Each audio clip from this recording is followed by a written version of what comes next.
Mon Seigneur et mon Dieu, je crois de tout mon cœur que tu es ici, que tu me vois, que tu m'entends. Je t'adore avec profonde révérence.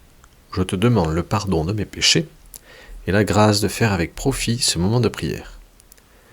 Marie, ma Mère Immaculée, Saint Joseph et mon ange gardien, intercédez pour moi. C'est un gentil facteur sur son vélomoteur. C'est un gentil facteur sur son vélomoteur qui porte le courrier chez les gens du quartier. Qui porte le courrier chez les gens du quartier. Quand on le voit venir avec un grand sourire, c'est du gentil facteur que nous viennent les fleurs. La figure du facteur du village fait l'unanimité. Et c'est pourquoi nous avons tant de chansons qui parlent de ce personnage qui est aimé de tous, car nous attendons avec impatience les lettres qu'il nous apporte. Et c'est pourquoi le facteur est chanté par tant de chanteurs, comme ici Henri Dess pour les enfants, mais aussi Bourvil, qui a une chanson qui s'appelle « Tiens, voilà le facteur ». Mais aussi ces comptines d'enfants qui nous mettent en scène très souvent des facteurs. Et pourquoi on aime le facteur au fond ? Parce que c'est peut-être le moyen de communication le plus humain que l'homme ait trouvé.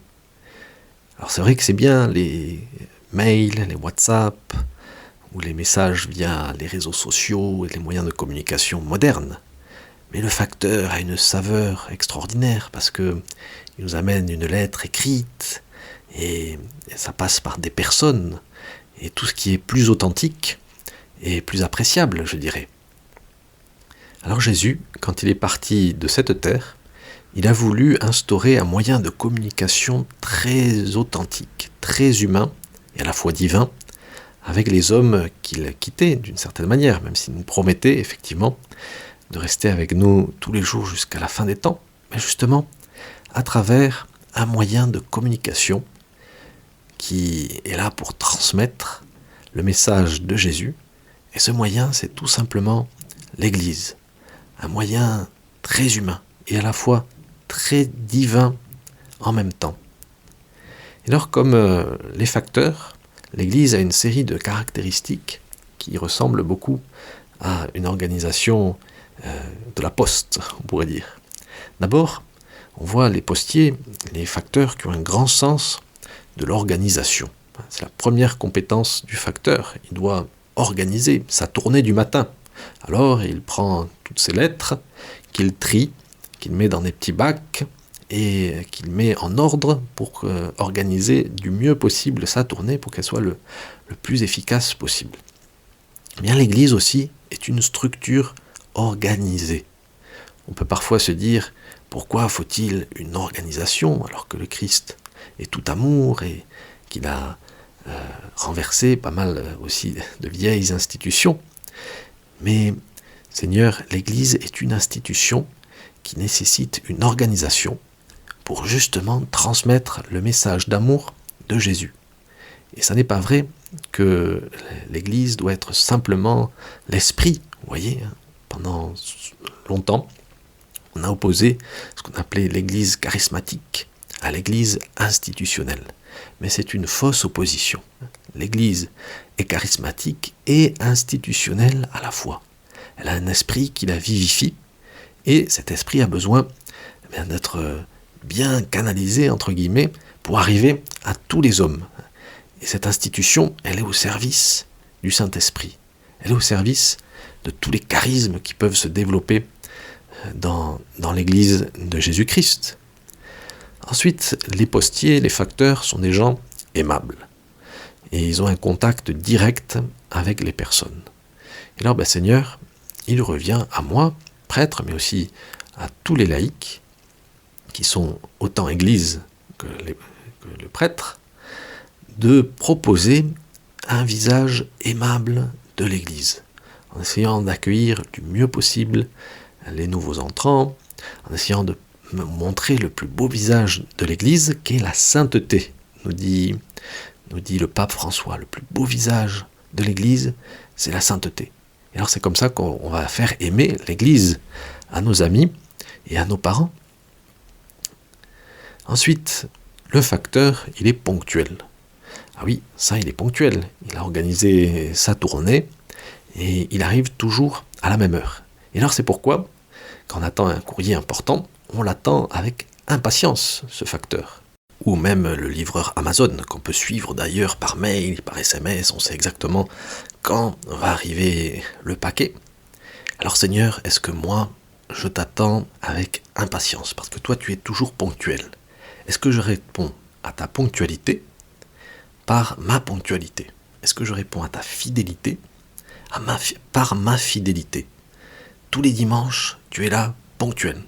Et tu es heureux de m'apporter la bonne nouvelle. Et alors est-ce que je réponds avec autant de ponctualité, même en essayant d'arriver un petit peu à l'avance, à la messe, pour partager avec toi la joie de la bonne nouvelle? Est-ce que je suis ponctuel, Seigneur, à tous ces moments de prière que je me suis fixé et que tu attends, toi, avec impatience? Tu es là, tu m'attends. Souvent on se dit aussi que la messe du dimanche, c'est une obligation, mais en fait, c'est le Seigneur qui nous donne un rendez-vous et qui est tout le temps fidèle et qui veut communier avec nous. C'est lui qui veut avant tout, qui a la joie de se donner, comme le facteur est content quand il apporte des bonnes nouvelles. Ensuite, le facteur, il est doté d'un grand sens de l'orientation. On est doté d'un grand sens de l'orientation et il sait exactement où il faut aller. C'est lui qui connaît le mieux le territoire. Et je crois qu'on peut ainsi avoir une grande confiance dans l'expérience de l'Église, l'expertise de l'Église en humanité, on dit. Elle connaît très bien la nature des hommes, l'Église. Donc c'est bon de se laisser orienter par elle, spécialement en écoutant bien les homélies du dimanche, en écoutant les cours de doctrine, de catéchisme qu'on peut encore recevoir, en essayant d'approfondir toujours plus la connaissance que nous avons, Seigneur, du catéchisme, de la doctrine, du magistère de l'Église catholique, et en écoutant et en essayant de toujours mieux comprendre ce que nous dit le pape et les directions que le magistère nous montre. Car l'Église, elle a ce charisme de l'orientation. Elle oriente tout le peuple de Dieu vers la terre promise qui est la contemplation de Jésus pour toujours. Ensuite, le postier ne rechigne pas à aller dans les moindres recoins du territoire qui lui est confié. Et de même, l'Église. Jésus nous a dit d'aller dans le monde entier faire des disciples. Et donc, il n'est pas un village, pas un recoin qui ne nous intéresse pas. C'est pourquoi nous envoyons des missionnaires partout. C'est pourquoi l'Église parle aussi aux plus petits jusqu'aux plus puissants. C'est pourquoi elle va dans les territoires les plus reculés, et en même temps elle parle aux puissants de la terre. Elle est ouverte à tous et partout. Et moi, Seigneur, aide-moi aussi à être plus ouvert, à ne pas brider le message de l'Évangile qui s'adresse à tous.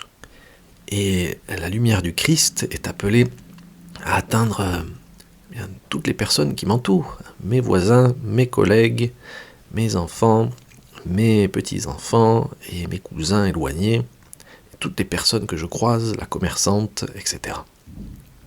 À tous et à toutes, je peux dire un petit message de Jésus-Christ, allumer une petite lumière dans leur cœur. Quel mystère que le mystère de l'Église, que je suis appelé à aimer et à représenter. Moi aussi, Seigneur, il faut que je sois ce petit facteur de l'amour de Jésus. Quand tu étais là, sur terre, le message de l'amour, le Verbe de Dieu, se confondait avec la personne de Jésus. Jésus était le messager et à la fois le message de Dieu le Père. Et ce message se résume à l'amour total pour nous. Et dans une autre chanson sur les facteurs, celle-là est un peu plus triste, et elle est de Georges Moustaki. Le chanteur dit cela. Le jeune facteur est mort. Il n'avait que 17 ans. L'amour ne peut plus voyager. Il a perdu son messager. C'est triste, effectivement, quand le facteur meurt.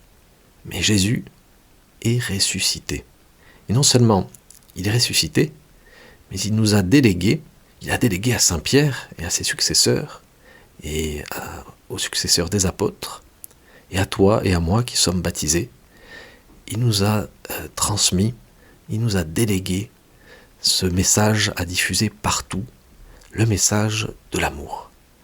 Aide-moi, mon Dieu, à aimer plus mon Église, aide-moi à montrer le meilleur visage de l'Église par la recherche de la sainteté dans ma vie. Ainsi, tel le facteur rayonnant et souriant, comme la lune qui reflète la lumière du soleil, je serai par ma vie un magnifique reflet de la lumière des nations, la lumière du Christ. Je te remercie, mon Dieu, des bonnes résolutions, des actes d'amour et des inspirations que tu m'as communiquées dans cette méditation. Je te demande de m'aider à les mettre en pratique. Marie, ma mère immaculée, Saint Joseph et mon ange gardien, intercédez pour moi.